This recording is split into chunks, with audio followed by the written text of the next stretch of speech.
I do understand that you're not happy. I'm not happy with the performing arts grade and the computer science grade. This is not how results day was supposed to be. None of the usual scenes of excited students opening their envelopes. Instead, a more sombre atmosphere at this sixth form college in Nottingham. I just think that's really unfair. And then computer science. Like so many other students, Oliver Ridgway's teachers had predicted higher results for him in 2 subjects. How did you feel when you opened your results this morning? I confused and angry, I guess. Because they just weren't the grades that you should have got? No. It was heartbreaking. It was heartbreaking. Jacqueline Olanian should have been starting a degree apprenticeship in September, but wasn't awarded the grades she needs. I feel like my whole life's been changed in 2 seconds. Bilborough is an area with pockets of social deprivation. The college is extremely popular with 1,800 students, and many did well today, including Ellie Wellborn, who's off to Oxford. Brilliant. I got 2 A stars and an A. Happy with that? Yeah. Nationally, a record number of students were awarded A stars and A's, but almost 2 out of every 5 results were lower than predicted. Lockdown meant these students couldn't sit exams this year, and so the exams regulator, Ofqual, used a complicated algorithm to award standardised grades, which didn't take into account teacher assessments. The head of Bilborough says that was unfair. It really seems like the impact of the Ofqual algorithms has actually been very, very negative on particular students. It does really seem harsh now that they're being punished in this way. And how do you feel about the appeals process? It's very, very complicated. We won't get until Tuesday of next week at the earliest, apparently, the information that tells us how to make those appeals. So what you want to do if a student's not got in or their mark seems unfair is you want immediately to be able to set them on the course of an appeal, and that does help their mental health and makes them feel better because they feel like they're doing something about it. There's been lots of tears and frustration here this morning. Across England, Wales and Northern Ireland, more than 1/3 of entries have been downgraded. And it's a particular problem in sixth form colleges. Nearly all have said that their grades were lower than predicted, and they've called the system flawed and unreliable. On the other side of Nottingham, the independent high school has had record results. Private schools in England saw the biggest rise in top grades. There appears to have been a disparity in results according to class size, with smaller groups, more likely in private schools, unlikely to have had their marks downgraded. This after last week the standardisation process in Scotland was found to have disproportionately affected disadvantaged pupils. It's not a good look for a government that has talked about a levelling up agenda if those young people, particularly of disadvantaged communities, perhaps particularly first generation to go to university, are, because of the group size of the school that they're in, being disadvantaged today. He can't apply through clearing for the same core. How will the ambition of getting more students from disadvantaged backgrounds into top universities be affected? At Nottingham Trent today, their clearing centre has taken a record number of calls. The universities are being flexible. They are, I think, reducing their expectations slightly this year to reflect the fact that grades may be slightly unpredictable, and we've certainly done that. So I think you'll find more applicants will get their first choice university place.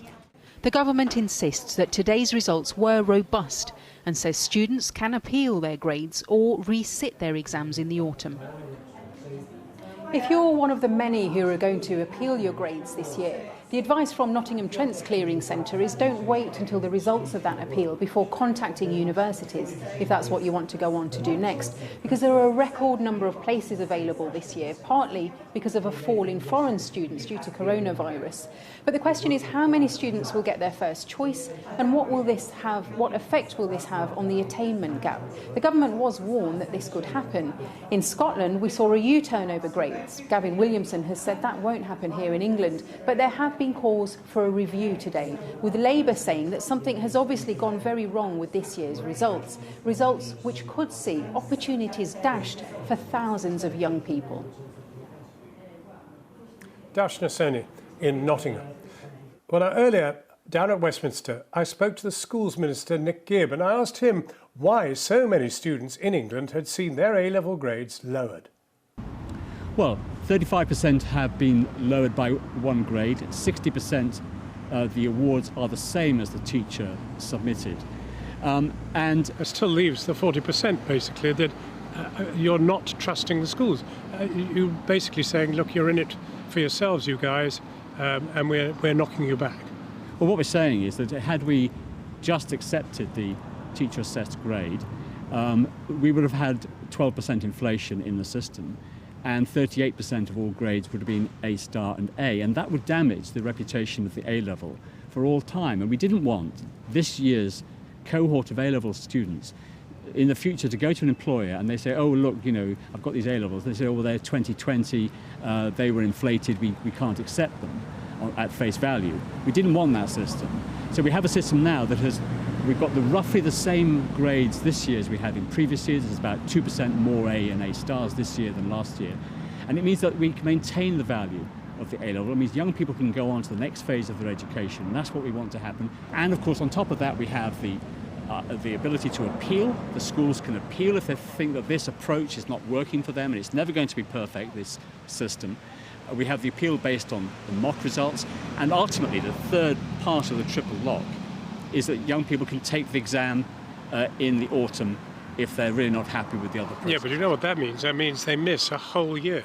They will not go to university this year. And of all years, who would ask a student to do that? Well, we're hoping they won't have to do that. We're hoping that the vast majority... hope's one thing. The reality is many will have to. Well, for those that do, the universities have said, many universities have said that they will allow students to start in January. So if they take the exam in October, the results will be in December, they'll be able to start in January. But for the vast majority of students, the results they get today will enable them to move on to the next stage of their career. In Scotland, we saw that the results of what they did in terms of assessing students in different schools resulted actually in the end that kids from disadvantaged backgrounds suffered more than those in better off circumstances. We haven't seen that to that extent here, but we have seen a 2% prejudice. Yes, and Ofqual have said that no group of students has been disadvantaged as a consequence of this system. We've seen the attainment gap between disadvantaged students and other students being maintained. And there is a small, as you say, a small differential in the proportion of students who've had their grades downgraded, but it's a very small... 2%? Yeah, it's very small compared to... It'll matter to the 2%. Yeah, well, as I said, there is an appeal process if that but if you're from a disadvantaged unjustified. background, you're not going to necessarily access that very easily. Well, that's why we want the schools to do the appeal on behalf of the student. And they will be very keen to make sure that every student has the grade that the student deserves, as are we.